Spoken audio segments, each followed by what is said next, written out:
Bismillahirrahmanirrahim. Assalamualaikum warahmatullahi wabarakatuh.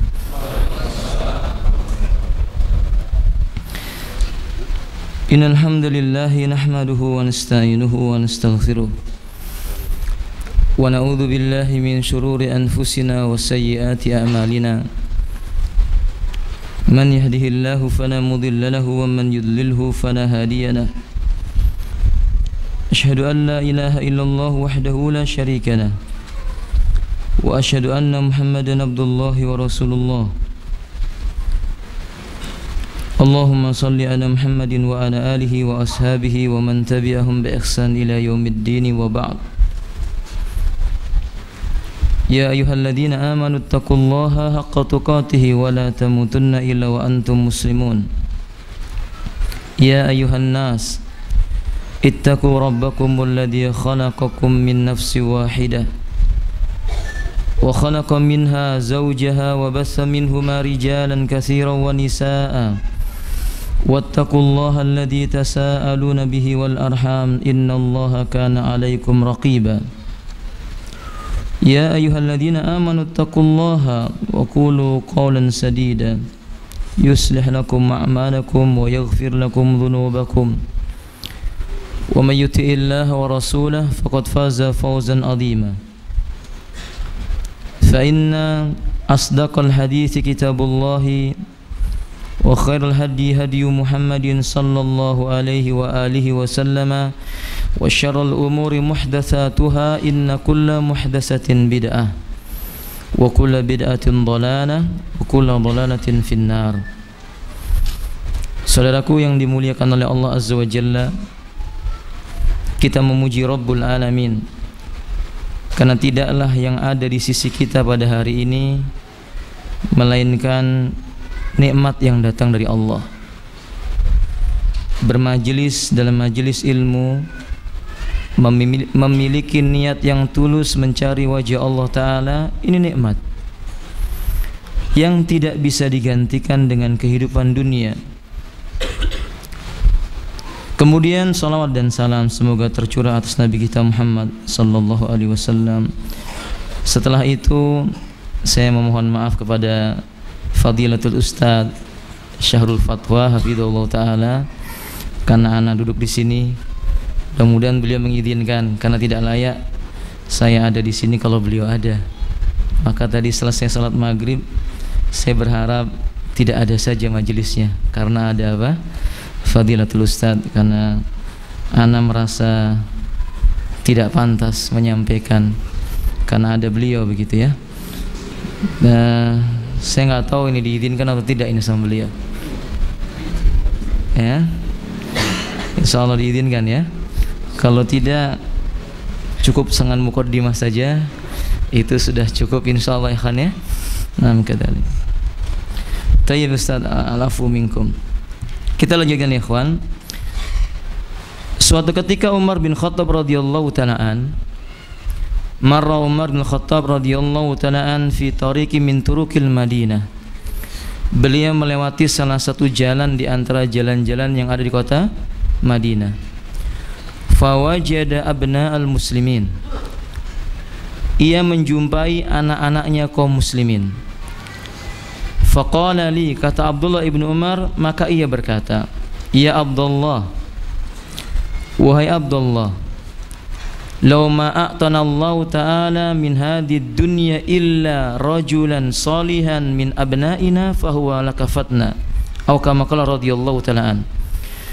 Seandainya di muka bumi ini kita hidup padanya, Allah tidak beri kita dari sekian banyak kehiasan-hiasan dunia yang ada kecuali seorang anak lelaki saleh, kecuali seorang anak keturunan yang soleh, itu cukup buat kita. Bukankah ikhwafillah rahimani warahmatullah, tiap-tiap apa yang ada pada seorang hamba terputus jika dia telah meninggal dunia kecuali 3 perkara. Kama qala alaihi salatu wassalam, idza matal insan, wa fi riwayah idza mata ibnu adam inqata amaluhu illa min thalas. Bila anak Adam meninggalkan dunia, maka putuslah perkaranya dengan dunia kecuali 3. Min shadaqatin jariyah, au ilmin yuntafa'u bihi aw waladin salih yad'ullaha lahu. Harta yang dibelanjakan di jalan Allah menjadi jariyah. Ilmu yang diajarkan diambil kemanfaatannya menjadi pahala yang mengalir. Anak yang soleh yang senantiasa berdoa kepada Allah memohonkan ampunan kepadanya. Qala al-Imam Ibrahim An-Nakhai ataz'amu, apakah kalian menyangka, wa tadhunnu, dan kalian mengira-ngira, anna waladan saleh, bahwa anak soleh itu, anak yang berbuat baik kepada kedua orang tua itu, dia hanya ada pada bayangan seseorang tanpa ada sebuah usaha? Tentu jawabnya tidak ya ikhwan. Anak soleh memang harapan tiap orang tua, tapi yang perlu kita catat, Allah Subhanahu wa ta'ala berkata, wa alaysa lil insani illa ma sa'a, dan bahwasannya tidak ada ganjaran bagi manusia kelak di yaumil qiyamah kecuali apa yang telah dia usahakan. Qala alaihi salatu wasalam, innal walada min kasbi walidai, atau kama qala alaihi salatu wasalam, anak itu adalah hasil usaha orang tua. Anak diusahakan untuk menjadi soleh. Bukankah di antara usaha orang tua agar anaknya menjadi soleh, dia telah memilih seorang ibu yang solehah untuk anak-anaknya. Kama asaran Nabi sallallahu alaihi wasallam, sebagaimana Nabi memberikan isyarat, tunkahul mar'atu li arba', wanita dinikahi karena 4 perkara: limaliha wali jamaliha wali hasabiha wali diniha fatfar bidatid din taribat yadak. Karena hartanya, kecantikannya, kedudukannya, agama yang ada padanya, pilihlah wanita yang memiliki agama, tanganmu tidak akan berdebu, tidak akan repot engkau mengurusnya. Kenapa demikian ikhwan? Karena dia menjadi faktor penentu untuk kebaikan anak-anak keturunannya. Fatfar bidatid din, ini usaha orang tua. Bukankah Umar bin Abdul Aziz pernah ditanya, ma min haqqil mar'ati alaina, apa di antara hak wanita atas kita para lelaki? Apa di antara hak anak-anak atas kita? Apa hak seorang anak atas kita orang tuanya? Maka ia mengatakan, hak anakmu kepada dirimu, engkau pilihkan untuknya seorang ibu yang salihah. Ini persiapan untuk memiliki anak yang baik. Akhi fillah, mungkin di antara kita ini termasuk kesalahan pertama yang patut kita berkata kepada anak kita, putraku maafkanlah ayahmu. Karena mungkin di masa lalu kita, entah karena alasan kita tidak mengetahui agama, atau kita pura-pura tidak mengetahui agama, atau karena sebab hawa nafsu yang mendorong diri kita, lalu kita sembarang saja memilih seorang wanita untuk anak-anak kita. Yang padahal para ulama sepakat, innal mar'ata madrasatul ula li abna'i zawjiha, seorang wanita merupakan madrasah pertama bagi anak-anak keturunan suaminya. Wallahi ya ikhwati, demi Allah wahai saudaraku kaum muslimin, hari ini anak kita bisa berkata, Allahu Rabbi, anna Muhammadan qudwati, dinal Islam huwa dini, wala uridu an amuta wal hayata illa fid dinil islami wa sunnati rasulillahi, illa min qawli zawzatina, illa min qawli azwajina, illa min qawli ummahatihim. Tidak akan keluar lafaz seseorang anak berkata, Rabbku Allah, suri tauladanku Rasulullah, agama yang aku hidup di dalamnya dan kelak akan mati di atasnya Islam dan sunnah Nabi sallallahu alaihi wasallam jalan hidupku. Tidak akan keluar dari lisan anak kita kecuali wanita-wanita yang ada di samping kita. Wanita-wanita yang sejak awal ia mengandungnya, ia memiliki harapan anak ini harus menjadi orang-orang yang membela agama Rabbnya. Tapi sebagian wanita, sebagian lelaki, sebagian kita para lelaki maksud saya, mungkin lalai, menganggap memilih seorang wanita hal yang biasa. Padahal ini pondasi pertama untuk membentuk kebaikan dalam masyarakat Islam. Bahkan kejayaan Islam dibangun dari ini. tentu setelah tauhid, setelah akidah yang benar. Nah, maka ikhwati rahimani wa rahimakumullah, usaha untuk memiliki anak yang saleh wajib bagi tiap-tiap orang. Wajib tiap seorang ayah. Dimulai dari tadi yang pertama memilih ibunya. Atau mungkin yang kedua setelah itu dia mempersiapkan lingkungan yang baik bagi dirinya, yakni rumah tangga yang baik. Allah Subhanahu wa taala berfirman, "Ar-rijalu qawwamuna 'alan nisa." Lelaki adalah pemimpin bagi wanita. Sebagian para ulama menyebutkan pemimpin itu mesti memiliki wilayah dan tidak akan bahagia, tidak akan sampai pada tujuannya bila dalam sebuah negeri dua pemimpinnya.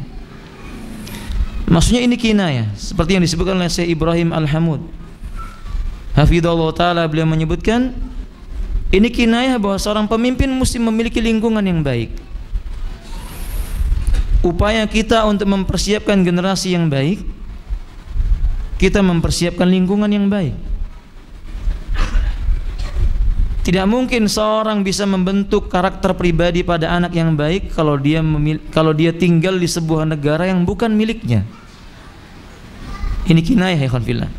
Mudah-mudahan antum bisa memahami maksudnya. Lihat sebagian para lelaki setelah menikah memiliki keturunan, mereka tinggal bersama dengan orang tua mereka di wilayah yang dikuasai oleh pemimpin yang sudah tetap tinggal di rumah itu atau di sebuah wilayah yang telah ditentukan. Kita mungkin menikah bersama istri kita, punya keturunan, tinggal di rumah orang tua kita atau di rumah mertua kita. Sebagian kita menganggap itu biasa saja, padahal boleh jadi itu termasuk kedoliman kita yang pertama terhadap anak keturunan kita. Bukankah Allah Subhanahu wa ta'ala, Nabi SAW ketika dia berkata kepada para pemuda, ya ma'syaras sabab, man istata'a minkumul ba'ah falyatazawwaj. Barang siapa di antara kalian wahai pemuda telah memiliki kemampuan berba'ah, maka hendaklah dia segera menikah.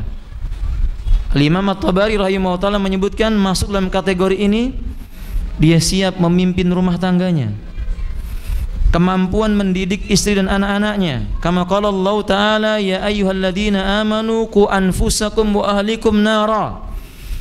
Sebagaimana Allah Subhanahu wa taala mengatakan, wahai orang-orang yang beriman, pelihara dirimu dan keluargamu dari siksa api neraka. Qala Ali ibn Abi Thalib radhiyallahu ta'ala an, allimu ahlakumul Qur'an wa addibuhu. Ajarkan kepada keluargamu tentang Al-Quran dan adab-adab yang ada pada Al-Quran. Wa fi riwayah allimu ahlakumul khair wa addibuh. Ajarkan keluargamu tentang kebaikan dan etika di dalam kebaikan, tentang Islam.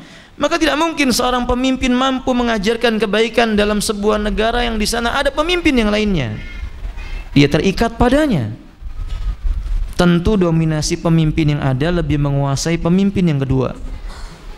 Maka saudaraku kaum muslimin, ini di antara bentuk anak soleh itu diusahakan, diupayakan. Benar Ustaz, bukankah dengan doa ini telah cukup? Nah benar, doa bisa, tapi faktor-faktor yang lainnya juga perlu diperhatikan. Di kesempatan ini insyaallah ikhwafillah, kita akan sedikit membahas beberapa hal kekeliruan kita yang kalau selama ini kita berkata, nak, engkau harus minta maaf kepadaku. Hari ini kita belajar melihat kesalahan-kesalahan kita sebagai orang tua atas anak-anak kita. Bukan hanya mereka dituntut untuk berbuat baik kepada kedua orang tuanya, tidak, tapi mereka juga dituntut untuk berbuat baik kepada anak-anak mereka. Sebagaimana terdapat dalam riwayat Imam Al-Hakim, yu'ta yaumal qiyamati birajulin, didatangkan pada hari kiamat seorang lelaki di hadapan Allah Subhanahu wa taala. Lalu Allah memerintahkan malaikat menyeret lelaki ini masuk ke dalam neraka. Faqala ya rabbi law kuntu min ahlin nar fa abawayya min ahlin nar. Atau kama qala, wahai Rabbku, kalau seandainya aku harus masuk ke dalam neraka, saya minta bapakku masuk neraka. Wa kana Allah taala sami'un alimun. Allah Maha mendengar, Allah mengetahui. Fa huwa yaqul, maka ia berkata, famada bi abik, Famada bi abawai, kenapa dengan ayah dan ibumu? Amma abi, adapun ayahku ya Rabbi, lam yakhtar liya umman salihah, tidak memilihkan untukku ibu yang salihah. Wa lam yasmini bi ismin tayyib, tidak memberi nama kepadaku dengan nama yang baik. Wa la yu'allimani ainal halal wal haram, waqa'tu fil harama wa taraktul halala. Tidak mengajarkan kepadaku perkara yang halal dan yang haram, sehingga aku jatuh pada perkara yang haram dan aku tinggalkan perkara yang halal. Aku jatuh pada perkara yang haram dan aku tinggalkan perkara yang halal. Maka Allah memerintahkan kepada malaikat agar ayahnya diseret ke dalam api neraka. Ikhwan, lihat, karena ketidaksantunan orang tua kepada anak-anak mereka, anak-anak itu menjadi bumerang bagi diri mereka. Bukankah Nabi kita mengatakan ittaqu yawman kana ba'du azwajikum wa abnaikum wa fi riwayah wa dzurriyyatikum aduun alaikum. Takutlah kalian dengan suatu hari di mana sebagian istrimu dan keturunanmu nanti menjadi musuh bagi dirimu. Qala Allah tabaraka wa taala, yauma yafirrul mar'u min akhihi wa ummihi wa abihi wa sahibatihi wa banihi. Pada hari itu seseorang lari dari saudara kandungnya, tidak peduli dengan ayah dan ibunya, dan dia juga tidak peduli dari istri dan anak keturunannya. Pada saat itu tiap-tiap orang sibuk dengan dirinya sendiri. Ikhwati rahimani wa rahimakumullah, tidakkah ini memberi pelajaran bagi kita? Apakah anak kita nanti menjadi hujah yang membela kita ataukah sebaliknya? Nasallallahu taala as-salama wal afiyah. Ya ikhwati, ini perkara besar yang mungkin sebagian orang pada hari ini menganggap jika dia seorang lelaki maka dia keluar dari rumahnya, pulang membawa sebagian harta yang ia dapatkan dari perkara-perkara dunia, lalu dia berikan kepada istrinya, ia berikan kepada anaknya, itu cukup bagi dirinya. Sebagian mereka menganggap bahwasannya jika dia telah mencukupi makan di siang dan malamnya telah cukup bagi dirinya. Padahal perkara rumah tangga perkara yang sangat besar, perkara yang menjadi timbangan seseorang itu baik ataukah tidak di sisi Allah Azza wa Jalla. Alaysa qala Nabi sallallahu alaihi wasallam khairukum li ahli? Bukankah Nabi kita mengatakan bahwasanya sebaik-baik kalian yang paling baik kepada keluarganya, kepada istrinya, kepada anak-anaknya. Alaysa qala Nabi sallallahu alaihi wasallam laisa minna man lam yukrim saghirana. Bukan golongan kami mereka-mereka yang tidak bisa memuliakan anak-anak kecil di antara kami. Alaysa qala Nabi sallallahu alaihi wasallam, bukankah Nabi sallallahu alaihi wasallam berkata alaikum bi abnaikum, atas kalian perhatikan tentang kondisi anak keturunan kalian. Atau kama qala alaihi wasallam kama akhrajal Imam Ibnu Huzaimah, sebagaimana dikeluarkan oleh Al-Imam Ibnu Huzaimah. Ya ikhwati rahimanillah, banyak manusia melupakan hal ini. Mereka mengira menikah itu sunnah, setelah itu memiliki keturunan itu kebahagiaan, setelah itu bisa memberikan makan dan minum dan pakaian itu sudah cukup baginya. Tidak ya ikhwan, tidak berhenti sampai di situ.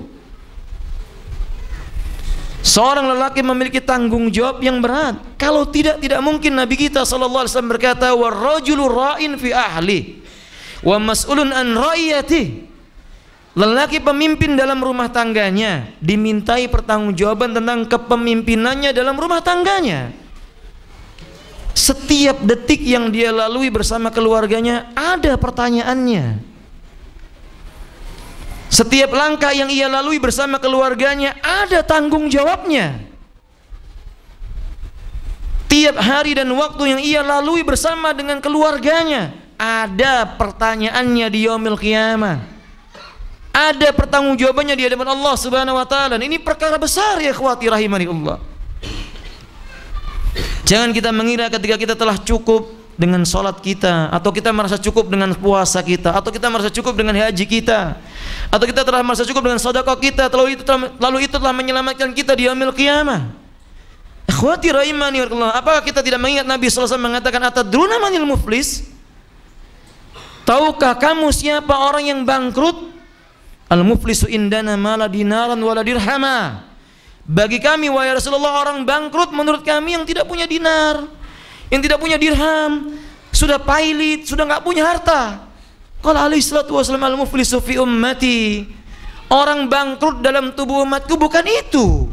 Mayyati yaumal qiyamati bisalati wa shami wa sadaqati ay au zakah. Kama qala alaihi salatu wasallam, mereka di antara umatku yang datang membawa pahala salat, membawa pahala puasa, membawa pahala zakat atau sedekah, haji, berjihad, tapi akan tetapi hidupnya dia mencela si fulan, mendolimi si fulan. Akhi billah, apa kita menyangka bahwa mendolimi, mencela ini hanya orang di luar keluarga kita? Apa kita mengira bahwasanya di Muslim hadis Nabi sallallahu alaihi wasallam ini adalah mencela, memaki orang di luar dari istri dan anak kita? Di luar dari keturunan-keturunan kita? Berapa banyak manusia mengira bahwa celaan itu hanya untuk orang di luar keluarganya? Wallah, justru lisan mereka terlalu ringan mencela istri mereka, memburukkan anak-anak keturunan mereka, tidak bersyukur dengan nikmat Allah tentang anak-anak mereka. Berapa banyak di antara ayah yang mengangkat suaranya lebih tinggi atau sangat tinggi di hadapan anak-anaknya?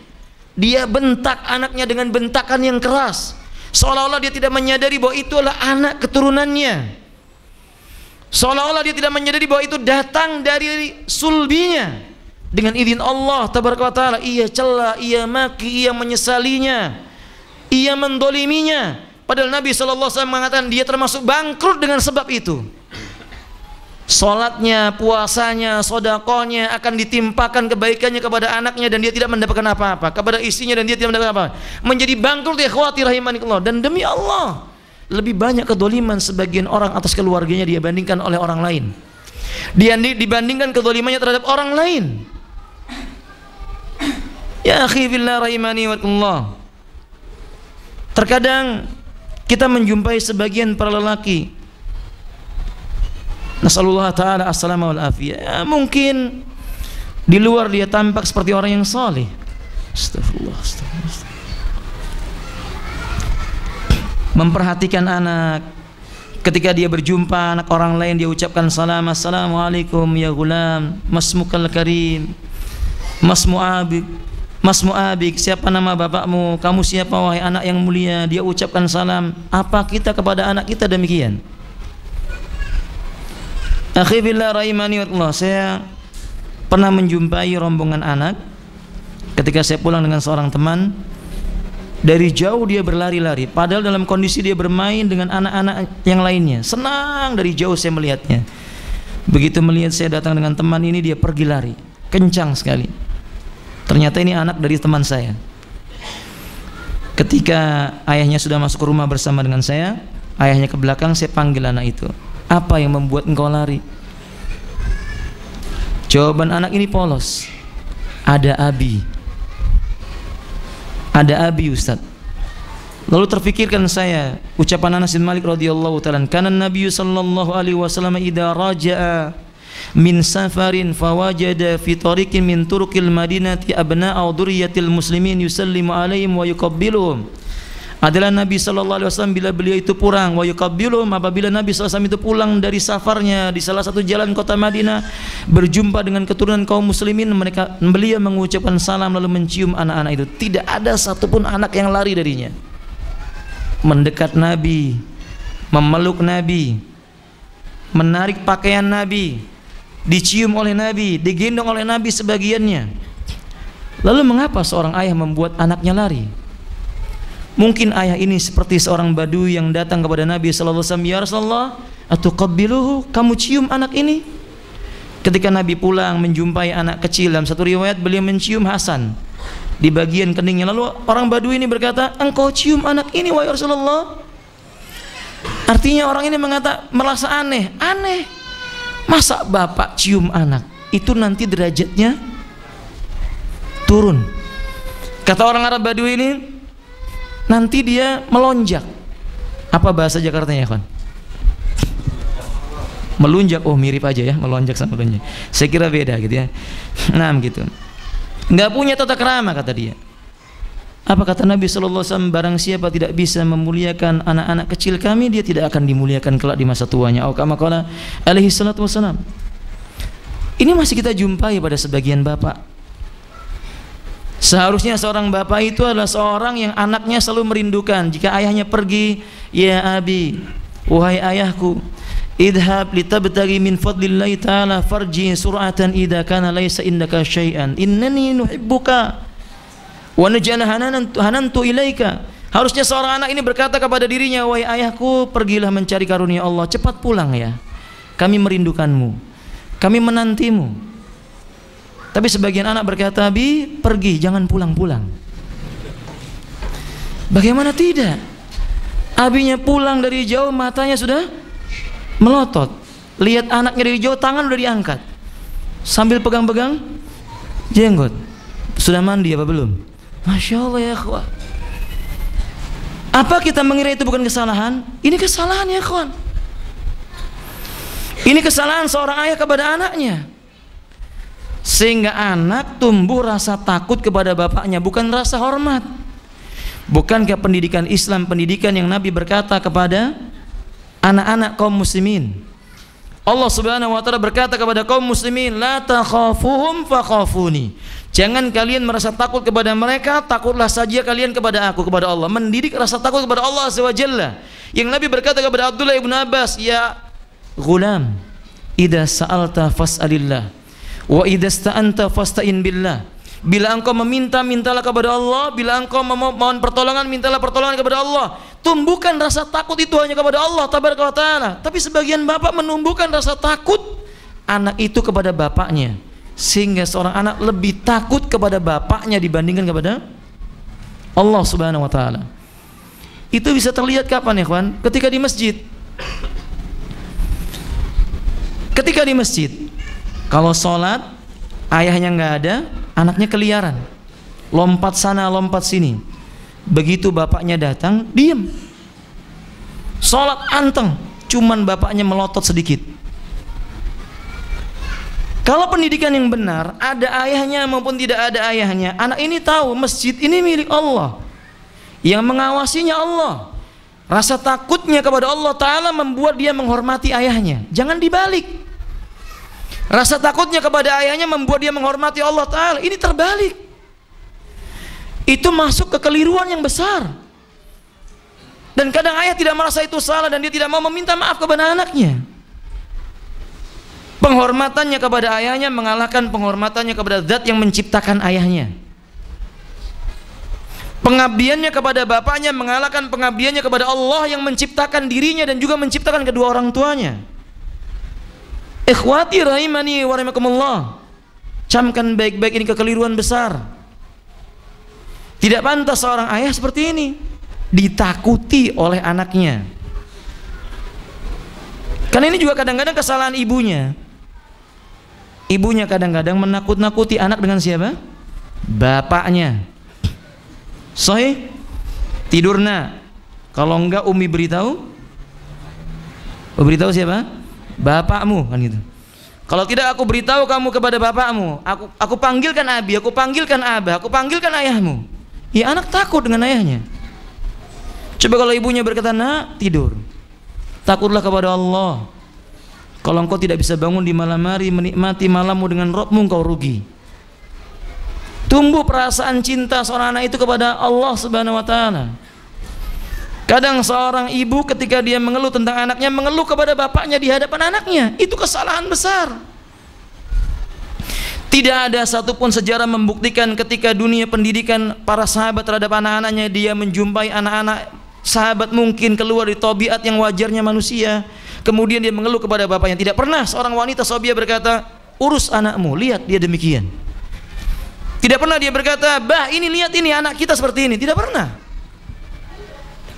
Karena mereka tahu yang bisa membolak-balikan hati manusia Allah Subhanahu wa taala. Bila mereka menjumpai penyimpangan pada anak mereka, mereka mengajak kepada diri mereka. Anak meniru siapa? Bapak dan siapa? Ibunya. Maka dia tidak layak meminta tolong kepada bapaknya, kepada suaminya. Dia minta tolong kepada Allah Subhanahu wa taala. Ini perhatikan juga ya hafizillah rahimakumullah. Ini juga karena sebagian kesalahan pendidikan di dunia pendidikan Islam seperti itu. Saya mengamati sebagian guru menjadikan dirinya ditakuti oleh murid-muridnya. Salah. Nabi tidak pernah mengajarkan kepada para sahabat bagaimana guru itu ditakuti oleh murid-muridnya, tidak. Tapi bagaimana seorang guru dihormati oleh murid-muridnya, didudukkan sesuai dengan tempatnya. Penghormatannya kepada gurunya karena ketakutannya kepada siapa? Allah Subhanahu wa taala. Baik, ikhwafillah rahimani, kalau kita mulai satu persatu di antara hal di mana seorang ayah atau ibu lalai terhadap pendidikan terhadap anak-anak mereka. Yang jelas ya ikhwafillah rahimakumullah, Islam memberikan peringatan kepada kita, tidak boleh kita lalai terhadap anak-anak keturunan kita, dan ini kesalahan yang mesti kita koreksi, dan tidak perlu malu untuk berkata kepada anak kita, nak, maafkan ayahmu karena telah keliru. Nak, maafkan ibumu karena telah keliru. Karena kita mengatakan meminta maaf kepada anak kita bagian daripada cara mendidik agar anak itu tidak malu berkata maaf bila dia melakukan sebuah kesalahan. Ikhwati rahiman, yang pertama beliau berkata, Syekh Ibrahim Al-Hamud hafizallahu taala, yang pertama termasuk kekeliruan, yakni mendidik anak dengan sifat pengecut atau penakut atau suka mengeluh.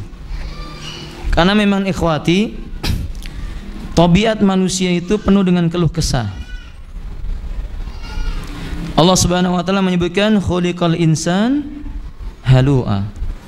Manusia diciptakan penuh dengan keluh kesah.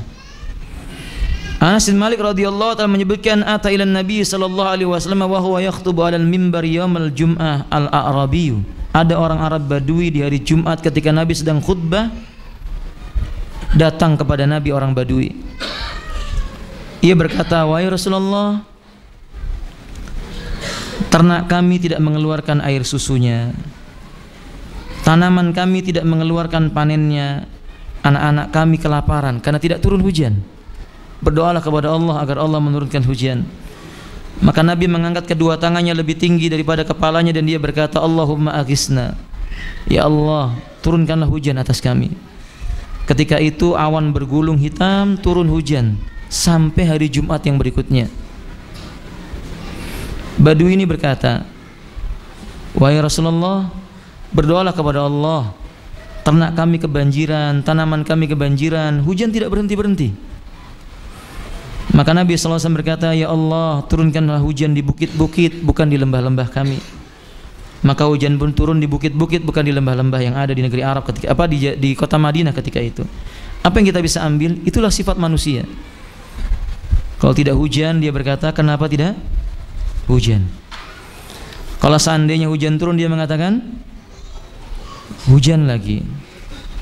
Akhi fillah, tidak kita sadari itu kita ajarkan kepada anak kita. Ketika antum mengantar anak sekolah, turun hujan, mungkin sebagian kita tidak sempat mengucapkan lafaz Allahumma shayyiban nafi'an. Mungkin kita lupa dengan hadis Nabi SAW, di antara waktu yang paling mustajab adalah ketika hujan diturunkan, itu waktu yang mustajabah. Tapi saat itu kita berkata, nah, hujan lagi. Walaupun Anda kemudian berkata qaddarallah wa ma syaa fa'al, tapi Anda telah berkeluh kesah. Hujan lagi, nak, hujan lagi, hujan terus. Anak kita terdidik dengan keluh kesah. Sebagian ayah, sebagian para bapak datang pulang dari mencari rezeki. Istrinya berkata, bagaimana Abi? Ada rezeki yang kita makan pada hari ini? Di depan anaknya dia mengatakan dengan menghela nafas yang panjang, cuma 20.000 Mi, cuma 20.000, cuma 100.000 Mi, cuma dan cuma. Ini keluh kesah. Tidak pandai bersyukur kepada Allah Ta'ala, pendidikan yang tidak secara langsung ada di hadapan anak-anaknya. Ikhwati rahimani wa rahimakumullah. Sebagian kita juga kadang-kadang mendidik anak kita dengan kepengecutan, penakut. Bukankah Nabi berkata dalam riwayat Al-Imam Ahmad, ada 3 perkara yang membuat seorang lelaki itu menjadi pengecut dan penakut. Yang pertama ya kan? Ada yang tahu? Ibu-ibu, saya sudah sampaikan tadi di pengajian ibu-ibu. 3 perkara yang membuat seorang lelaki pengecut atau penakut. Yang pertama apa ya kawan? Wanita. Yang kedua apa? Anak. Yang ketiga apa? Cinta. Apa ya kawan? Cinta dunia terlalu berlebih-lebihan. Lihat, sebagian para ayah dia tidak menyadari bahwa itu adalah pendidikan kepengecutan yang tidak dia sangka-sangka dia sampaikan kepada anak-anaknya. Ini ketika ada seorang lelaki mau sedekah kepada ibu kandungnya, padahal ketika dia belum menikah, sedekah itu tanpa diminta sama orang tuanya. Pokoknya tiap bulan berapa perlu ibunya dia beri, bahkan lebih dari keperluannya dia kasih. Tapi lihat setelah menikah, sebagian mereka mau sedekah nanya dulu sama siapa? Istrinya. Ini mau sedekah buat ibu di kampung. Didengar oleh anak-anaknya, sehingga anak melihat, oh ayahku penakut, mau sedekah saja di jalan Allah untuk orang tuanya dia minta izin dulu kepada siapa? Ibunya. Seolah-olah ibu adalah pemimpin dalam rumah tangganya, wanita pemimpin darinya. Ini pendidikan kepengecutan yang tidak disadari oleh seorang ayah. Karena perlu kita ketahui saudara kaum muslimin, pendidikan dalam Islam itu faktor yang paling banyak tersimpan dalam hati seseorang dua: pendengaran dan penglihatan. Kadang tidak perlu melihat, cukup mendengar, itu sudah terdidik dalam hati seseorang. Bukankah anak kita terdidik mulai dari pendengarannya, kemudian baru penglihatannya, baru kemudian dengan apa? Lisannya, ya khafillah. Nah kadang seorang laki demikian. Nah ini pengecut. Atau mungkin kadang seorang ayah atau ibu menakut-nakuti anak sehingga anak memiliki jiwa pengecut. Akhwati rahimani wa rahimakumullah. Kadang tidak disadari pendidikan itu melalui media televisi. Saya nggak tahu sebagian kita masih melakukan ini atau tidak, wallahu alam bishawab. Anak-anaknya dibiarkan nonton televisi yang di sana ada pendidikan tentang kepengecutan. Pengalaman saya ingin sampaikan kepada antum. Ikhwati rahimani, dan ini kesalahan besar, salah satu kesalahan yang ada pada hidup saya, mudah-mudahan Allah mengampuni saya. Saya punya seorang anak. Ketika di Pekanbaru, tempat jarak menghafal Quran dengan rumah kami lumayan, harus melewati padang, kemudian melewati pohon bambu. Itu biasa anak saya pulang jam 11, jam 12 malam jalan kaki 2 kilo lah, biasa, dan tidak ada rasa takut. Tapi suatu ketika saya melihat anak ini ngompol. Satu malam saya lihat, kok anak ini ngompol? Tidak pernah anak ini ngompol. Pagi harinya selesai dia salat subuh, kita sudah duduk, kami tanya, kenapa tidak kencing di kamar mandi? Karena anak ini polos, dia menjawab, dia berkata, takut pocong. Dan kita tidak pernah mengajarkan anak takut dengan apa? Pocong. Lalu saya tanya, apa yang kamu lakukan kemarin? Dia mengatakan, mampir ke tempat tetangga, nonton uka-uka. Saya sendiri nggak tahu apa itu uka-uka. Dia tahu, ke tempat tetangga dia nonton uka-uka. Hanya karena nonton sekali jadi pengecut. Itu termasuk pendidikan yang kadang kita lupa. Faham tak ya kawan? Nah maka kita katakan masalah ini kesalahan besar. Karena anak itu ada pada pengawasan orang tuanya. Yang ditanya oleh Allah di yaumil qiyamah tentang anak-anak kita, kita bapak dan ibunya. Pendidikan apa yang telah kita berikan kepada mereka? Sejarah membuktikan keberhasilan anak-anak itu bukan di tangan-tangan guru mereka. Sebelum di tangan guru-guru mereka, itu ada di tangan bapak dan ibu mereka. Lihat Imam Syafi'i, bukankah dia hafal Quran dari tangan ibunya? Lihat Imam Malik rahimahullah ta'ala, bukankah dia hafal Quran dari tangan kakeknya? Masih keluarganya. Lihat Imam Abu Hanifah, bukankah dia hafal Quran dari tangan ayahnya? Semua ulama-ulama besar itu menjadi besar di tangan orang tua mereka. Tapi sekarang sebagian orang lepas tanggung jawab tentang hal ini. Yang ada mendidik mereka menjadi pengecut dan takut. Nah, kalau seandainya kamu nggak patuh begini begitu, abi nggak memberikanmu biaya sekolah. Anak jadi takut dengan bapaknya. Seolah-olah anak yang terdidik yang memberi rezeki buat anaknya bapaknya. Padahal yang memberi rezeki siapa? Allah Subhanahu wa taala. Kesalahan itu ikhwafillah rahimani adalah membekas maka muncul anak-anak yang penakut, anak-anak yang pendek pemikirannya, anak-anak yang takut kepada selain Allah Subhanahu wa taala, berkeluh kesah, dapat materi pelajaran sulit sedikit berkeluh kesah, dititipkan di sebuah pesantren sebulan 2 bulan telepon keluh kesah, karena kita orang tuanya suka mendidik dengan keluh kesah.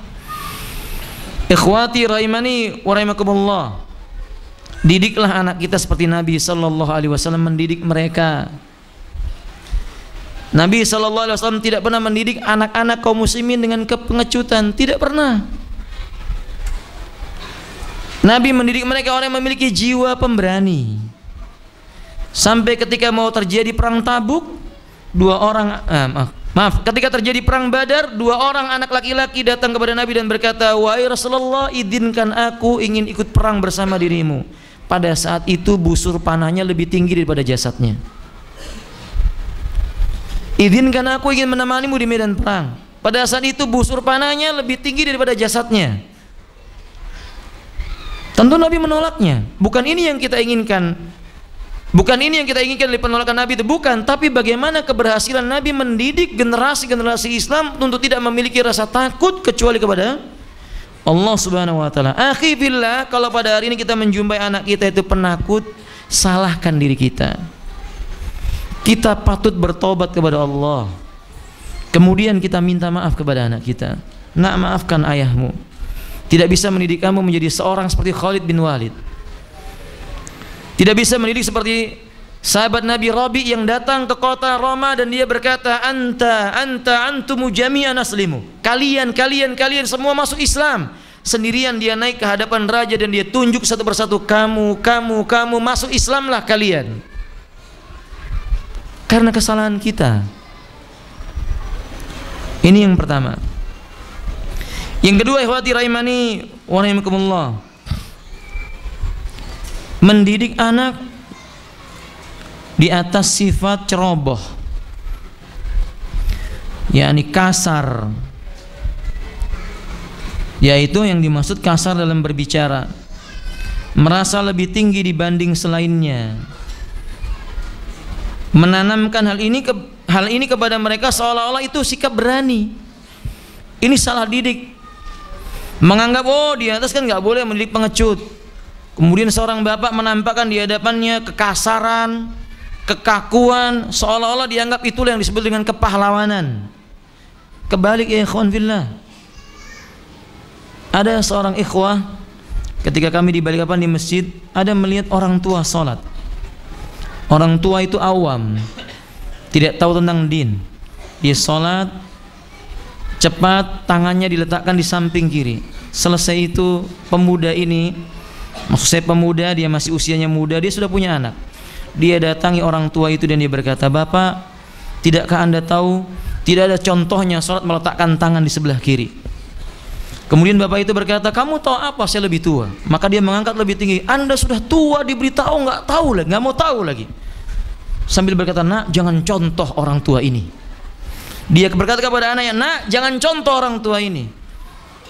Maka anak ini pun datang kepada saya dan dia berkata, "Kenapa ayahku akhlaknya seperti itu, Ustaz?" Berarti anaknya lebih pandai dibandingkan siapa? Bapaknya. Kalau ayahnya mengira bahwa itu sebuah pendidikan, keberanian kepada orang menegakkan kebenaran, dia keliru. Nabi SAW menegakkan kebenaran tidak seperti itu. Lihat, ketika datang orang Arab Badui ke masjid Nabi, kemudian dia kencing di salah satu pojok masjid Nabi, salah seorang di antara sahabat Nabi berkata, "Ya Rasulullah, astadinuka na adribu unuqah." Aku minta izin ku pukul saja lehernya orang itu. Mahlan, jangan. Tunggu, biarkan. Nabi minta segayung air, kemudian menyiramnya. "Inna hadal masjid la yasluhu illa lis-shalah." Ini masjid kayaknya nggak pantas kecuali buat sholat. Sholat itu nggak boleh kecuali tempat yang suci. Ini masjid tidak layak kecuali untuk membaca Quran. Nggak boleh buat berteriak-teriak dan semisalnya. Pendidikan kelembutan yang seperti ini yang menyebabkan saat salah seorang sahabat Nabi ketika dia masuk Islam, ibunya membujuk dia untuk keluar dari Islam sampai mogok makan. Nabi memerintahkan untuk saat pulang, ia berkata di samping telinga ibunya, "Ibunda, seandainya engkau memiliki 10 nyawa, satu demi satu nyawa itu meninggalkan jasadmu, membujukku keluar dari agamanya Muhammad sallallahu alaihi wasallam, tidak akan aku keluar darinya. Kelembutan ini membuat ibunya tersadar, anak ini nggak mungkin lagi dibujuk keluar dari Islam dengan kata-kata yang lembut. Dan itu yang disebut dengan keberanian, mengatakan kebenaran dengan kelemah lembutan, bukan kecerobohan. Yang terkadang sebagian orang berbicara dengan bicara yang kasar, bahkan kepada anaknya.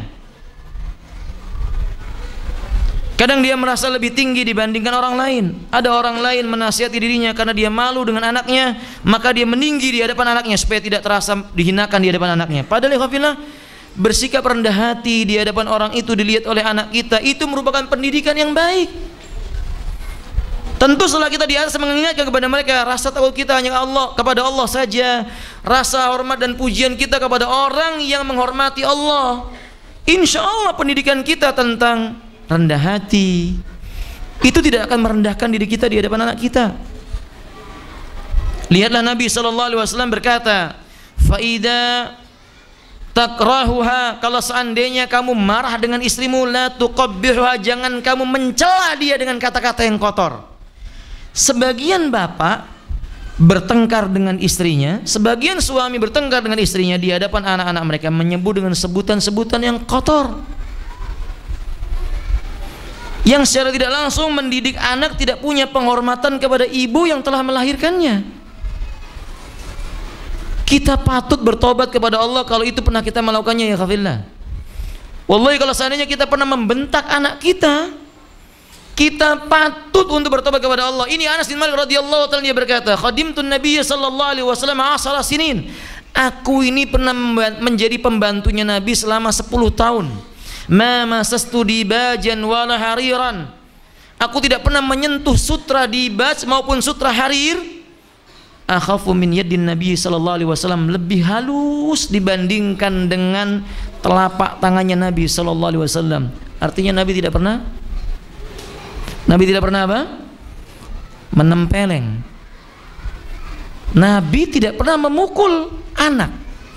Antum nggak akan pernah menjumpai riwayat bahwa Nabi memukul anak, tidak pernah. Walaupun Nabi menganjurkan di rumah digantungkan apa ya kawan? Cemeti. Nabi menganjurkan di rumah itu digantungkan cemeti. Tapi antum tidak akan jumpai Nabi memukul punggung anak, karena punggung hanya boleh dipukul untuk hukum had. Nabi tidak pernah menempeleng wajah, karena seorang muslim kemuliaan wajahnya tidak patut dihinakan. Ikhwati rahimani wa rahimakumullah. Ada Rasulullah SAW kata Anas bin Malik radhiyallahu ta'ala, lalu kata Anas bin Malik radhiyallahu ta'ala, wala sami'tu, dan aku tidak pernah mendengar An-Nabi sallallahu alaihi wasallam yaqul idza fa'altu kada wa kada ya Anas madza taf'alu kada wa kada. Tidak pernah aku mendengar Nabi berkata begini, seandainya aku melakukan perbuatan begini begitu, lalu Nabi berkata, kenapa kamu begini, kenapa kamu begitu? Tidak pernah. Nabi itu nggak pernah berkata kepada pembantunya, kenapa nggak kamu kerjakan ini? Kalau seandainya pembantunya melakukan perbuatan begini begitu, dia tidak mengatakan, kenapa harus kamu lakukan itu? Tidak. Nabi tidak pernah demikian. Kadang kita kepada anak kita tidak demikian. Anak kita melakukan kesalahan, kita berkata, kenapa kamu melakukan ini? Kan Abi sudah mengatakan begini dan begitu. Ya ikhwati, mestinya kita seperti Nabi. Nabi itu tidak punya dosa. Nabi lelaki yang Aisyah radhiyallahu ta'ala berkata, alaysa ghafarallahu laka ma taqaddama wa ma ta'akhkhara min dhanbik. Bukankah Allah telah mengampuni dosamu yang telah berlalu dan yang akan datang? Tidak pernah dia berkata kepada pembantunya, kenapa enggak begitu, atau kenapa kamu begini dan begitu. Tidak pernah. Dan Nabi SAW tidak pernah merendahkan atau menurunkan psikologis anaknya, tidak pernah. Inilah Fatimah radhiyallahu ta'ala anha, anak wanita yang dicintai oleh Rasulullah SAW, yang kalau seandainya ada lelaki yang menyakiti Fatimah, maka Nabi akan sama tersakiti dengannya.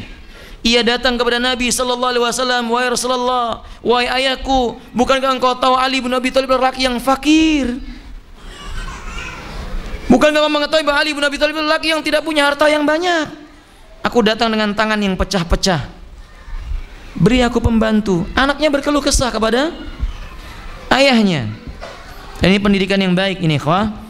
Ini nasihat, salah satu indikasi anak kita itu soleha, atau indikasi kita berhasil mendidik anak perempuan kita, anak perempuan kita tidak boleh berkeluh kesah kepada suaminya. Yang lebih pantas ia berkeluh kesah kepada kita, bapaknya, bukan kepada siapa? Tidak pernah Fatimah berkeluh kepada Ali bin Abi Thalib, tidak pernah. Dia berkeluh kesah kepada ayahnya, tapi apakah ayahnya mematahkan hatinya? Tidak. Ia tidak mengatakan, wanita apa kamu, masa begitu saja kamu cengeng? Tidak, ya ikhwah. Apa kata Nabi SAW? Maukah kutunjukkan yang lebih baik untukmu daripada hal itu? Tentu mau, wahai Rasulullah. Tentu mau, wahai ayahku. Apa kata Nabi? Baca subhanallah, alhamdulillah, Allahu akbar. Minta pembantu sama Nabi, dikasih apa Bapak? Dikasih apa? Zikir. Supaya mulut tidak gampang berkeluh kesah. Wadah? Supaya mulut seorang anak itu menjadi lembut dengan sebab zikir kepada Allah Azza wa Jalla. Dan begitu Nabi mengajarkan pendidikan kepada anak-anaknya. Nabi SAW ketika beliau, dalam riwayat Imam Ad-Darimi, beliau memimpin salat, ada dua anak kecil yang berkeliling-keliling di sekitar Nabi, menarik bajunya Nabi karena mereka bertengkar. Kata Abu Hurairah radhiyallahu ta'ala, ketika Nabi telah duduk selesai dari salatnya, ia mendudukkan anak yang perempuan yang satu di kanan, perempuan yang kiri di kanan. Kemudian dia mengucapkan keberkahan untuk keduanya. Tidak pernah Nabi membentak, "Nah, ini masjid. Kalau kamu nggak sholat, jangan sholat di sini. Pulang saja." Nggak pernah Bapak. Nggak pernah Nabi membentak anak-anak untuk pulang dari keluar dari masjid. Tidak pernah. Dia sayangi anak itu, lalu mendoakan kebaikan. Maka saudaraku muslimin rahimani Allah, hilangkan kekasaran. Bentakan kepada anak tidak layak. Dan ikhwafillah rahimanillah, guru kami hafizallahu taala memesankan kepada kami. Ini Ustaz Aun Rafiq hafizallahu taala mengatakan, memesankan kepada kami, memukul mejamu lebih utama daripada engkau keraskan suaramu atas anak-anakmu. Memukul mejamu lebih utama daripada engkau keraskan suaramu terhadap anak-anakmu. Hafizallahu ta'ala, semoga Allah menjaga beliau. Dan ikhwafillah, ini benar. Saya dulu ikhwah, itu kalau menghafal nggak hafal-hafal, itu jadi hafal kalau meja dipukul. Itu kalau ustadz saya udah mukul meja, suruh menghafal hadis, berdiri ngapal nggak hafal-hafal, dipukul meja 3 kali, gemetaran langsung hafal itu. Alhamdulillah. Itu lebih baik dibandingkan dikatakan dengan bentakan-bentakan, "Kamu nih bahlul, kamu anak siapa?" Coba kalau dia bertanya kembali, "Memangnya bapak siapa?" Kan begitu. Kalau dia bertanya, "Kamu anak siapa?" kan berarti kan dia perlu bertanya, "Bapak ini bapaknya siapa?" kan begitu. Hilangkanlah sifat seperti ini ya khafillah. Ganti lapat-lapat yang kasar itu dengan kelembutan. Lebih utama kita menyebutkan hadanallahu wa iyyak, hadakallah ya gulam. Semoga Allah memberimu hidayah wahai anakku, semoga Allah melembutkan hatimu, dan seterusnya. Jangan dibentak, disayangi. Wallahu ta'ala alam bisawab. Masih ada waktu? Selanjutnya ikhwanillah rahimanillah. Kemudian kesalahan yang berikutnya, dan kita patut meminta maaf kepada anak-anak kita, yakni mendidik anak dengan sifat manja, memberikan semua apa yang dia maukan. Ini salah ya khafillah. Karena Islam tidak mengajarkan manusia bersikap manja, tidak. Anak-anak Islam itu dididik dengan kekuatan, kesederhanaan, hidup bersahaja, bukan hidup bermanja-manja. Walaupun tidak dilarang memanjakan apa? Anak. Karena sebagian orang tua ikhwan fillah, apa saja yang diminta oleh anaknya ia berikan. Tidak pernah menahan sedikit pun apa yang mereka inginkan. Ini salah. Kalau seandainya semua yang diinginkan oleh anak diberikan kepadanya, maka jangan salahkan bila anak ini nanti tumbuh dalam keadaan yatakaffa, suka menengadahkan tangan-tangan mereka. Nabi tidak mengajarkan yang demikian, ikhwati rahimani wa Allah. Sahabat-sahabat Nabi juga tidak mengajarkan yang demikian, ikhwati rahimani wa Allah. Suatu ketika Ibrahim An-Nakhai datang kepada beliau, seorang pemuda, seorang anak-anak, dan berkata, "Wahai Syekh, berikan untukku kurma." Kata Ibrahim An-Nakhai, "Berapa usiamu?" Anak ini berkata, 8 tahun. Engkau bisa memanjatnya? Bisa wahai Syekh. Naik ke atas pohon kurma itu. Tapi 8 tahun di masa beliau nggak sama dengan sekarang ya kawan ya. Ya benar-benar kalau bisa manjat pohon ya benar-benar bisa. Kalau zaman sekarang antum lihat dulu anaknya. Kita khawatir mudarat menimpa dia gitu. Tapi benar ya kawan, diperintahkan naik, anak itu naik, kemudian dia itu lalu kata Ibrahim An-Nakha'i, begini orang tua kami mengajarkan kepada kami. Bukan Syekh berikan kami kurma lalu Syekh itu naik ambil buat kamu, tidak. Mendidik agar anak memiliki apa? Usaha. Sampai dia tidak punya kesanggupan untuk melakukannya baru dia dibantu. Seperti tadi khawfillah, seperti Rasulullah SAW, ia tidak memanjakan Fatimah. Kalau Rasul mau bisa, kenapa tidak? Rasulnya Allah. Yang Umar bin Khattab radhiyallahu ta'ala ketika beliau melihat Nabi bangun dari tidurnya, membekas di pipinya, bekas tempat tidurnya, dia mengatakan, anta Nabiullah wa anta Rasulullah. Lau turidu kunuza di dunia tahta rijlaik, seandainya kamu mau pada hari ini hiasan dunia ada di bawah kakimu, kamu kan nabinya Allah, kamu kan rasulnya Allah, kami kumpulkan untukmu satu malam saja. Kata Nabi sallallahu alaihi wasallam, mali walid dunia. Umar, aku dengan dunia tidak ada hubungan erat. Aku dengan dunia tidak ada hubungan erat. Illa karaki billadhi raha tahta syajarah summa taraka, kecuali seperti penunggang kuda capek istirahat di bawah pohon lalu ditinggalkan. Tidak mendidik anak dengan manja. Kalau Nabi mau bisa ya ikhwan.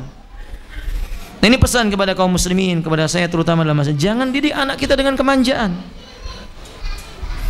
Sebab salah satu fitnah yang ditebarkan orang kafir pada hari ini adalah bagaimana mendidik anak menjadi manja. Sekarang dunia pendidikan dimanjakan, sangat dimanjakan. Bukan berarti tidak boleh, sangat dimanjakan. Ruangan ber-AC. Sahih kan? Sekolah dia jemput, berangkat diantar, pulang dijemput pakai mobil. Masya Allah la quwwata illa billah. Tempat duduknya dibuat empuk, belajar sesantai mungkin, kemanjaan tiap saat dimanja. Apa hasilnya? Tumbuh lelaki-lelaki dan wanita-wanita yang lembek, tidak punya ketegasan.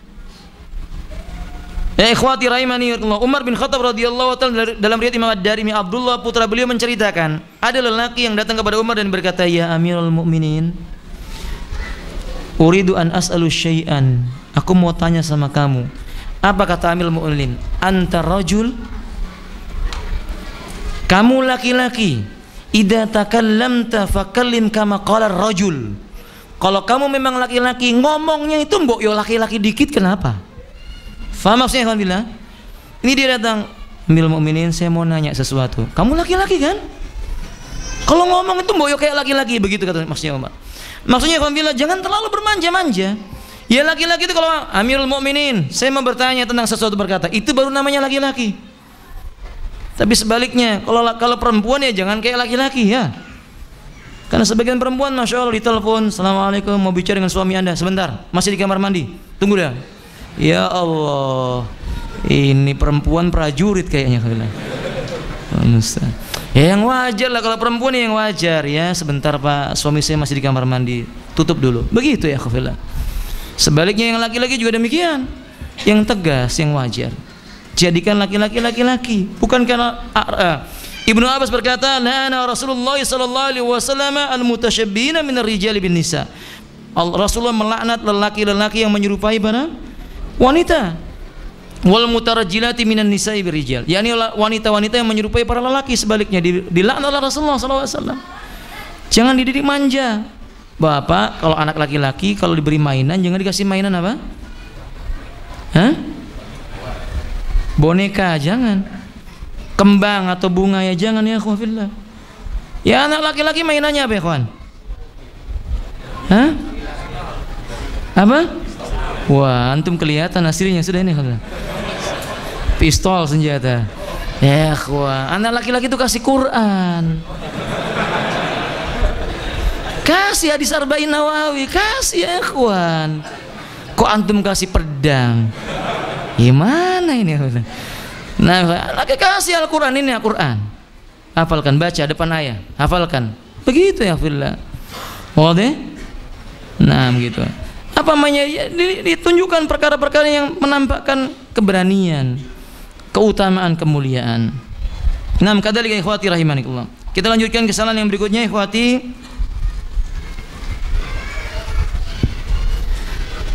Ini dia, beliau mengatakan memberikan kepada anak apa saja yang diinginkannya, khususnya bila anak masih kecil. Artinya sesuatu yang tidak menjadi haknya anak ia berikan. Ini termasuk kezaliman. Beliau menyebutkan salah satunya jawala. Adi jawala. Apa? Handphone. Syekh Hudzaify hafizallahu taala dalam khutbah Jumat beliau menyebutkan salah satu musibah akhir zaman itu handphone.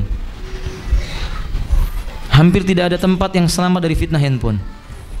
Bahkan dalam kondisi paling mulia, di tempat yang paling mulia, hampir-hampir manusia tidak selamat dari handphone. Soy, antum sedang sholat, handphone antum telah menghilangkan kekhusyuannya. Anehnya, orang tua tidak menganggap ini perkara besar, malah dianggap sebagai gaya hidup. Anak-anak dibelikan oleh orang tuanya handphone yang kadang-kadang cukup fungsinya cuma buat nelpon orang tua, cukup. Ini enggak. Anak diberi untuk bisa menjelajah internet. Handphone yang bisa buka kitab WhatsApp. Saya nyebut WhatsApp ini kitab sekarang ya kawan, karena banyak ikhwah-ikhwah yang merujuk kepada WhatsApp, nggak merujuk kepada Quran Sunnah lagi. Loh, kenapa kamu begini? Saya baca di dalam WhatsApp. Masya Allah, kitab WhatsApp, kitab Telegram ini jadi rujukan mereka. Ikhwati rahimani, kalau sebagian ayah demikian, anak-anak diberikan hal yang seperti itu, dan itu fitnah. Bahkan mereka lebih pandai memainkan handphone itu dibandingkan membuka lembar demi lembar Al-Quran. Saya masih ingat 30 tahun yang lalu, di masa kami masih anak-anak, anak terbiasa kemana-mana membawa Quran. Kalau mereka ditanya, nak, surat Al-Maidah surat nomor berapa? Dia sebutkan surat nomor sekian.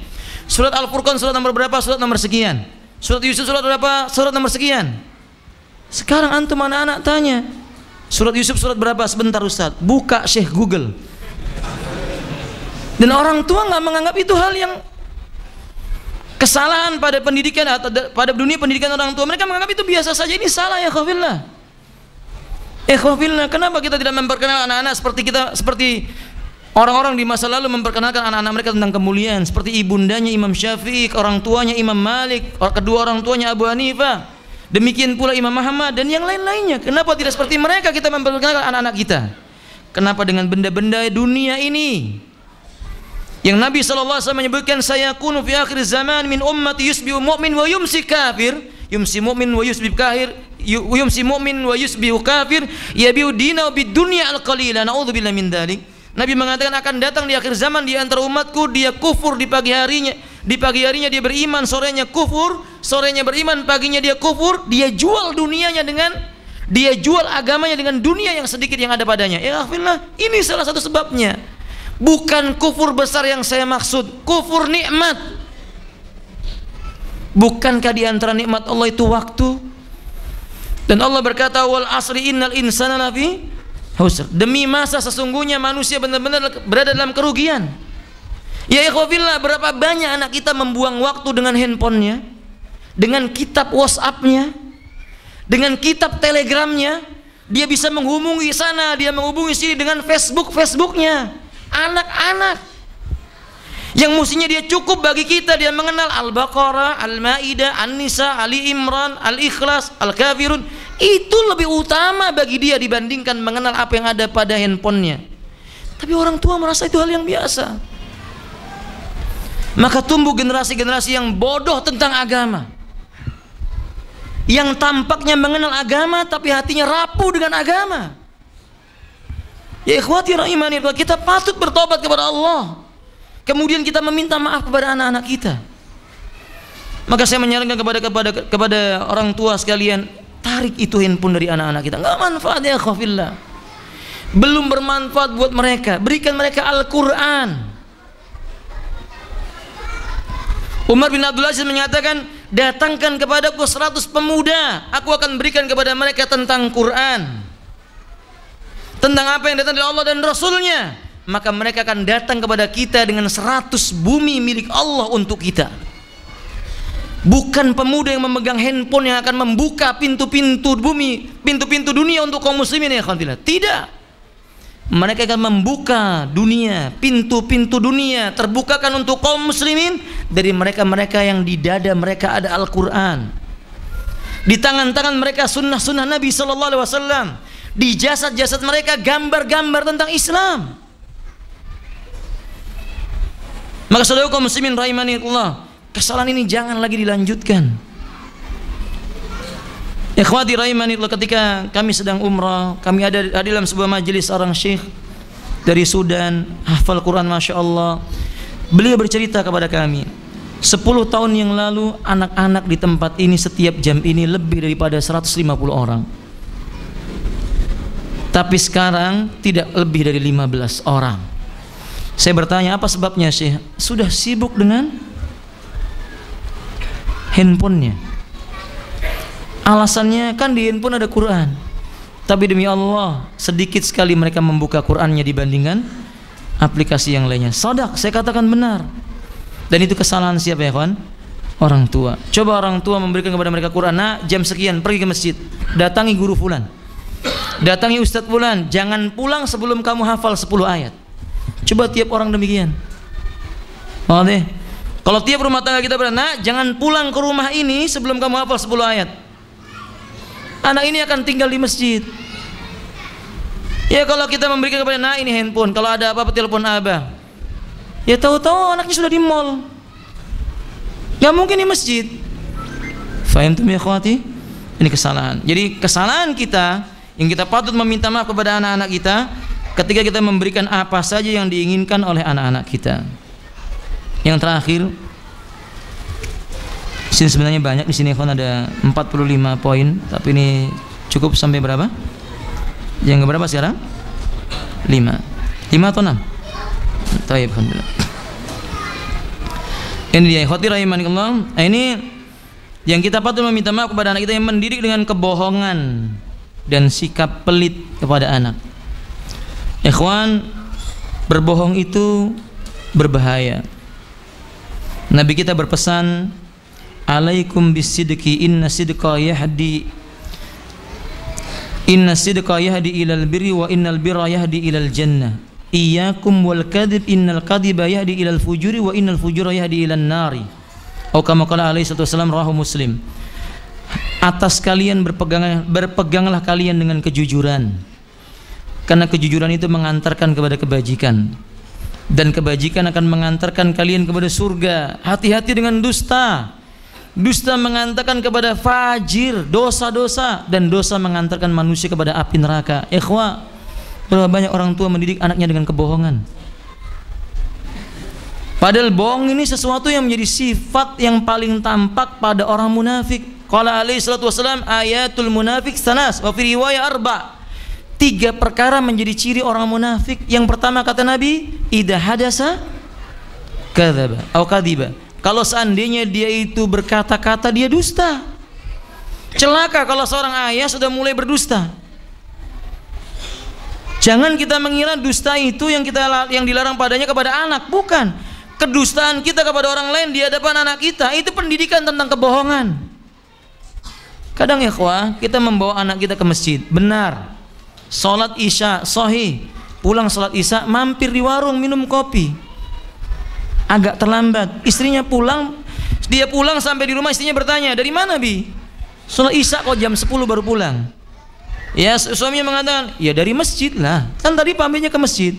Si anak tahu nih tadi mampir di mana. Dia nggak ngomong. Oh, anak langsung memahami. Oh, kalau gitu, ini bohong yang baik nih. Boleh. Akhirnya anaknya menerima. Besok kalau dia disuruh orang tuanya membeli sesuatu, setelah dia belikan, nggak pulang dulu, maka dia berkata, Mi, ada keperluan. Keperluannya apa? Rahasia. Dia dusta. Dia bohong dengannya karena orang tuanya. Saudaraku kaum muslimin rahimanillah, dari kebohongan ini dosa-dosa yang lainnya akan muncul. Menurut Imam An-Nawawi rahimahullah ta'ala, tidak mampunya kita bangun di malam hari dalam suatu malam, itu salah satu sebabnya dusta. Coba ini koreksi Bapak. Kalau misalnya kita terbiasa bangun malam, tiba-tiba nggak bisa bangun malam, coba koreksi di hari itu. Kira-kira apa? Pasti ada ketemu satu perkara yang mengandung apa? Dusta. Karena memang itu hukumannya. Hukuman orang pendusta itu tidak bisa bangun di malam hari, karena memang sifat orang munafik dia nggak bisa bangun di malam hari. Wa idza qamu ila sholati qamu kusala. Kalau seandainya dia bangkit mau mengerjakan sholat, dia bangkit dalam keadaan malas-malasan. Begitu sifat munafik. Karena dustanya dia malas melakukan ibadah sholat. Nah, maka ini pesan kami kepada diri kami dan kepada para pengajar, terutama kepada bapak ibu, perhatikan, jangan pernah bohong kepada anak kita. Kadang bapak itu bohong kepada anaknya. Anaknya berkata, "Bi, beri kami uang." Untuk apa, nak? Untuk beli permen. Apa abinya nggak ada uang? Kizib, bohong. Kenapa Anda tidak mengatakan ada uang tidak untuk beli permen? Anda tidak menempatkan pada tempatnya. Tidak pantas Anda membeli permen. Kenapa tidak demikian? Kenapa Anda berkata tidak ada uang? Padahal Anda punya uang. Suatu saat jangan salahkan kalau anak Anda berbohong kepada Anda di saat Anda membutuhkan sesuatu, lalu anak Anda berkata, "Maaf Bi, saya nggak bisa bantu, saya nggak punya," padahal dia punya. Al jaza min jinsil amal, kata para ulama, balasan diberikan oleh Allah sejenis dengan apa yang diamalkan. Maka ya bila kita pernah berbohong sekali saja kepada anak kita, tolong ya tobat sama Allah, lalu minta maaflah kepada anak-anak kita. Bila kita ingin anak-anak kita doa-doanya dikabulkan oleh Allah, selalu ingat dengan apa yang ada pada kita, kemudian ia memohonkan ampunan untuk kita kepada Allah Ta'ala, minta maaflah kepada anak-anak kita. Jangan malu berkata kepada kita, "Nak, maafkan ayahmu belum bisa mengajarkan engkau ilmu. Nak, maafkan ayahmu dengan kekasaran yang mungkin engkau mengira itu sikap kasar yang datang dariku. Nak, maafkan ayahmu kalau seandainya aku tidak bisa memenuhi urusan duniamu. Nah, maafkanlah ayahmu kalau sampai pada hari ini lisanku bukan lisan yang membuat engkau rindu kepadaku." Ucapkan kalimat-kalimat ini, bukan aib, bukan bagi kita ya hafillah. Itu kelak akan membuat dia berkata, "Ayahku, maafkan aku bila aku tidak sempurna baktiku kepadamu."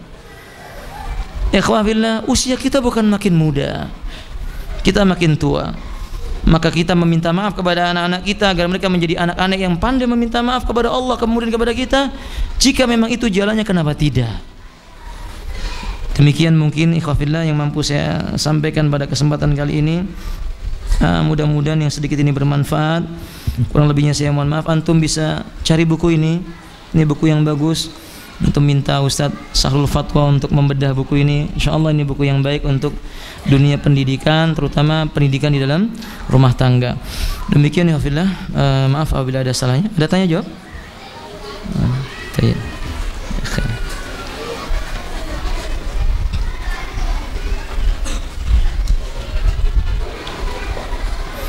Ustaz, anak kami sangat aktif. Kalau diberi nasihat sekali dua kali kurang mendengar atau menurut.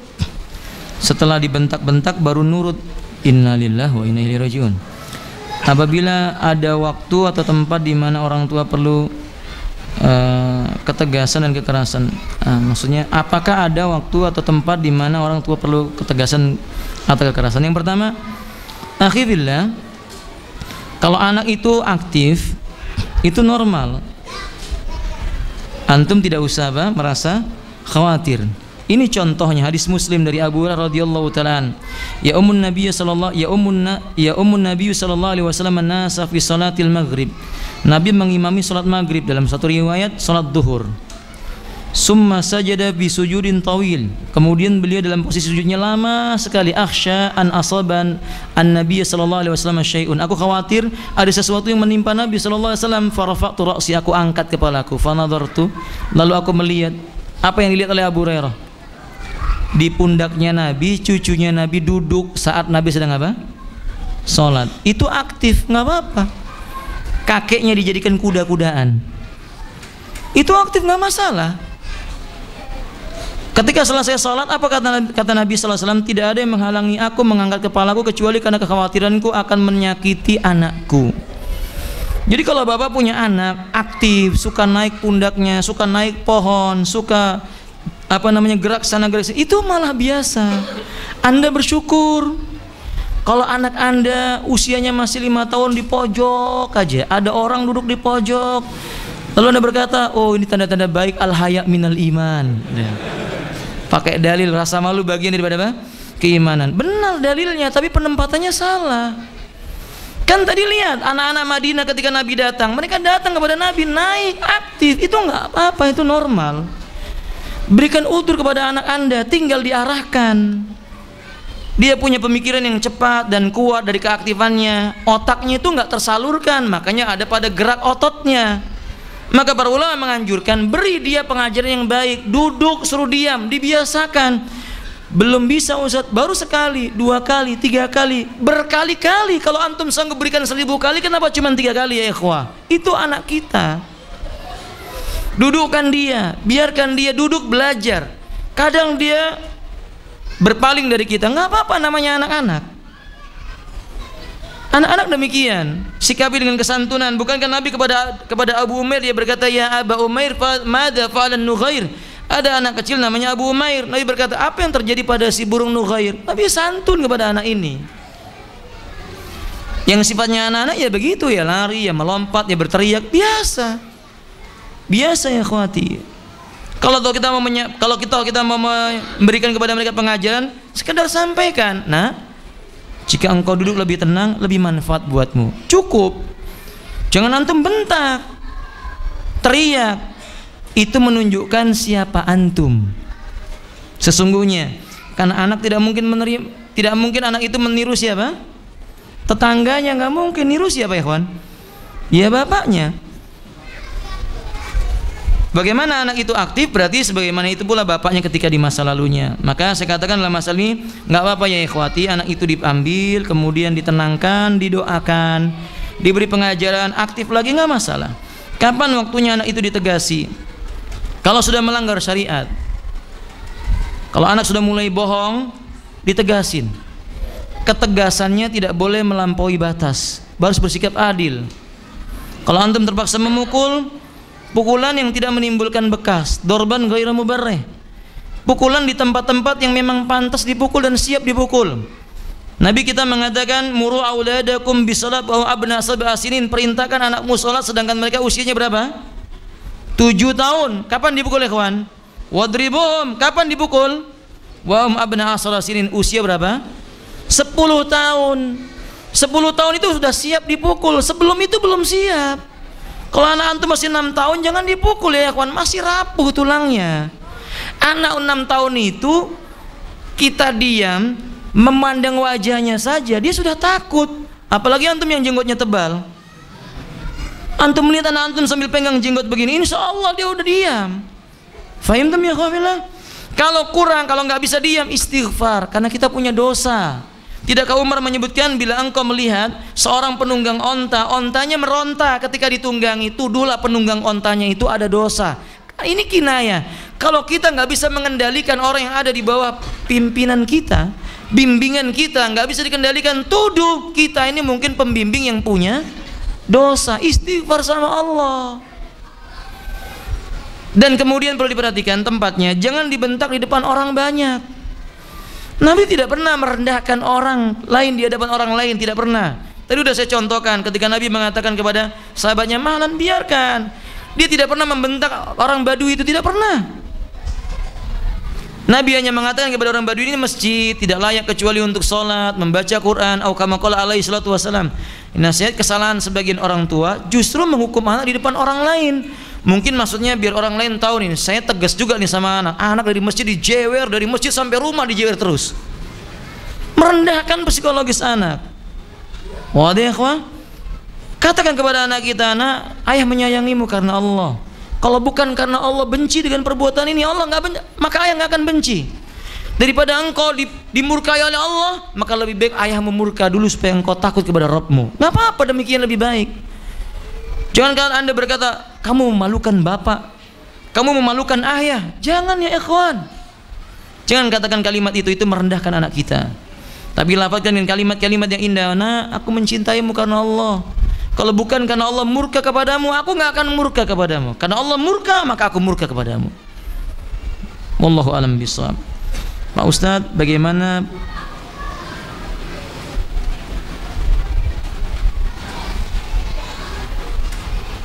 ini? Gimana perkembangan dakwah di Kalimantan? Tolong ceritakan. Wah, panjang ya, kawan.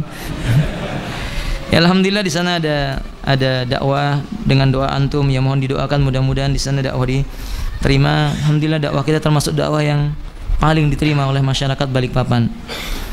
Dakwah kita dakwah yang termasuk yang paling diterima di masyarakat Balikpapan. Insya Allah kalau antum pergi ke masjid manapun bertanya dengan dakwah Ahlus Sunnah, insya Allah ditunjukkan. Karena hampir tiap masjid di Balikpapan sudah ada dakwah Ahlus Sunnah. Bisa dikatakan 90% masjid di Balikpapan sudah ada dakwah Ahlus Sunnah. Alhamdulillah bisa diterima di sana. Ya, suatu saat antum bermainlah ke Balikpapan ya, insya Allah. Pak Ustadz, anak saya belum mengenal sunnah dan sudah dewasa. Bagaimana cara mengajak supaya mengenal sunnah Nabi SAW? Ya khawatir rahimanikullah, banyak jalannya. Kalau kita orang tua tentu ini lebih mudah bagi anak-anak mereka. Kalau mereka sudah dewasa bukan berarti lepas dari apa? Mengajak manusia ke jalan Allah Azza wa Jalla. Anda bisa memberikan buku-buku atau memberikan ceramah-ceramah singkat melalui video-video yang ada banyak di TV-TV Islam yang ada. Atau yang paling baik, dakwah yang paling efektif, ajak ke majelis ilmu. Ikut duduk dalam majelis ilmu. Awalnya mungkin terpaksa, nggak apa-apa. Karena kadang-kadang kebaikan itu dipaksakan ya ikhwan. Bukankah Nabi SAW dalam perjanjian Hudaybiyah, beliau meminta kaum muslimin untuk mencukur rambutnya, beliau tidak mau. Maka Nabi mencontohkan dengan mencukur rambutnya. Maka mereka pun mencukur yang awalnya terpaksa menjadi ikhlas. Berarti di sini ada poin apa itu? Dakwah kepada anak dengan perbuatan yang baik. Tunjukkan bahwa kalau seandainya kita mengenal sunnah itu menjadi lebih baik. Ya, ajarkan kepada anak kita bahwa mengenal sunnah itu membuat orang menjadi lebih baik. Lalu yang terakhir, doa sama Allah. Jangan lupa di tengah-tengah malam, di sepertiga malam yang terakhir Bapak, doakan agar keluarga kita diberi hidayah oleh Allah Ta'ala. Ustaz, wallahu a'lam bishawab. Benarkah sikap kami sebagai orang tua terhadap anak kami yang berumur 1,5 tahun, ya ini kami baru bangunkan jam 7 pagi ketika bangun, ketika beres-beres rumah sudah selesai baru dibangunkan. Karena kalau anak bangun subuh kami jadi tidak bisa beres-beres rumah. Nah, salah ya ukhti ya akhi, nggak boleh membangunkan anak di jam 7 pagi. 1,5 tahun ini sudah bisa mumayyiz atau belum? Kalau memang dia belum mumayyiz ya nggak apa-apa. Tapi kalau dia sudah mumayyiz itu kalau bisa ditanya tangan kanan mana nak, dia jawab ini tangan kanan. Tangan kiri mana, nih tangan kiri, berarti udah mumayyiz.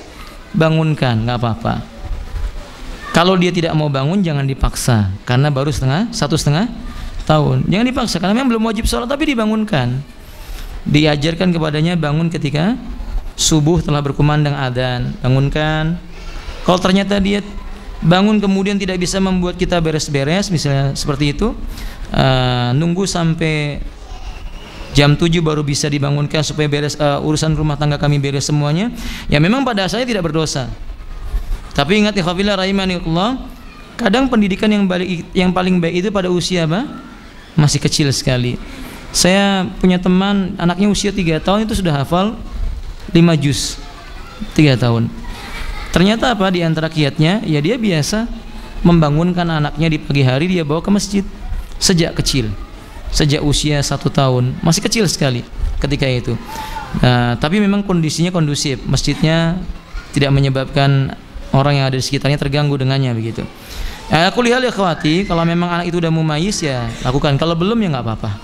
Wallahu alam. Assalamualaikum Ustaz, bagaimana dengan orang berumah tangga yang sampai akhir hayatnya tak mempunyai keturunan? Ya khawati rahimanillah, dzalika fadlullah yu'ti man yasha. Anak itu kan karunia Allah, dan Allah berkata itulah karunia yang datang dari Allah, Allah berikan kepada siapa yang dikehendaki oleh Allah. Jangan khawatir, jangan takut. Bukankah kebaikan bukan hanya didapatkan dari anak? Bukankah mengalirnya kebaikan bisa dengan jalan yang lainnya? Man sanna sunnatan hasanah, kata Nabi. Barang siapa dia dalam hidupnya meninggalkan sunnah kebaikan, jalan-jalan kebaikan, maka baginya pahala melakukan kebaikan dan orang-orang yang mengikuti jalan kebaikan itu. Kalau bapak tidak punya anak, bapak bisa membiayai seorang anak. Mungkin Anda menjumpai orang fakir, biayai pendidikannya agar menjadi dai yang baik, yang soleh. Biayai sekolahnya agar dia menjadi seorang yang berjuang di jalan Allah Ta'ala. Apa yang dia lakukan lalu diajarkan kepada orang lain, pahalanya mengalir terus buat Anda. Jalan kebaikan masih ada, insya Allah. Jadi kemudian alhamdulillah rahimakumullah, kalau seandainya dia tidak punya keturunan, tetap minta sama Allah. nanti di yaumil qiyamah Allah akan berikan kepadanya keturunan. Di surga apa bisa punya keturunan? Ya Ustaz, bisa. Karena Allah mengatakan walakum fiha ma tastahi anfusukum. Di dalam surga itu bagimu apa saja yang diinginkan oleh jiwamu. Di surga itu apa saja yang kita mau dikasih oleh Allah Subhanahu wa Ta'ala. Anak termasuk keinginan yang paling tinggi dari milik seseorang atau keinginan seseorang. Maka insya Allah orang yang tidak punya anak di dunia tapi dia punya harapan yang tinggi kemudian dia masuk surga, semoga kita termasuk ahli surga, Allahumma amin. Maka hafillah, insya Allah yang tidak punya anak itu diberi oleh Allah keturunan di dalam surga. Jangankan keturunan, ikhwati rahiman, pasangan hidup diberi oleh Allah. Yang meninggal dunia belum sempat punya keturunan, jangankan keturunan, belum sempat punya suami, belum sempat punya istri, dikasih pasangan hidup. Yang laki-laki dikasih apa? Bidadari. Yang perempuan yang belum menikah meninggal dunia diberi apa? Bidodoro? Nggak ada. Ya diberi suami yang soleh dari kalangan ahli dunia, maksudnya penduduk dunia yang dia soleh masuk surga. Wallahu a'lam bishawab.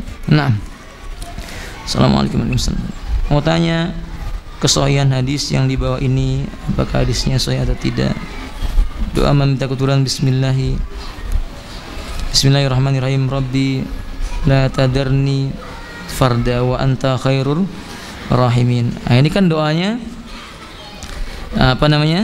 keluarga Imran dalam masalah ini. Ya boleh dibaca, tapi tentang hadisnya saya tidak tahu, tentang riwayat ini begitu. Tetapi keluarga Imran membaca doa ini, maksudnya kalau ini datang dari Nabi saya tidak tahu. Ada beberapa riwayat yang para salafun saleh membaca doa yang mirip dengan riwayat ini. Mirip dengan riwayat ini seperti yang dibaca oleh sebagian yang diajarkan oleh Ibnu Abbas radhiyallahu ta'ala dalam riwayat Al-Imam Ad-Darimi. Wallahu a'lam bishawab. Ala kulli hal ikhwafillah, selama doa itu bukan perkara yang bertentangan dengan syariat dan bukan mesti diyakinkan mesti datang dari hadis yang demikian dan demikian, kalau memang maknanya tidak bertentangan dengan syariat, bila dibaca dari sisi lafaz doa ya enggak apa-apa. Tidak dilarang dalam Islam. Ini yang saya ketahui. Wallahu ta'ala a'lam bishawab. Barakallahu fikum. Cukup ya ikhwah ya? Insyaallah sampai di sini ya, mudah-mudahan yang sedikit ini bermanfaat. Bapak, saya mohon maaf apabila ada salahnya. Semoga pertemuan ini mendatangkan kebaikan bagi setiap kita. Semoga kita dipertemukan kembali, bila tidak di dunia semoga dipertemukan di surganya Allah Subhanahu wa taala. Wassallallahu wassalamun alal mursalin walhamdulillahirabbil alamin. Subhanakallahumma bihamdik asyhadu an la ilaha illa anta astaghfiruka wa atubu ilaik. Assalamualaikum warahmatullahi wabarakatuh. جزاء الإحسان إلا الإحسان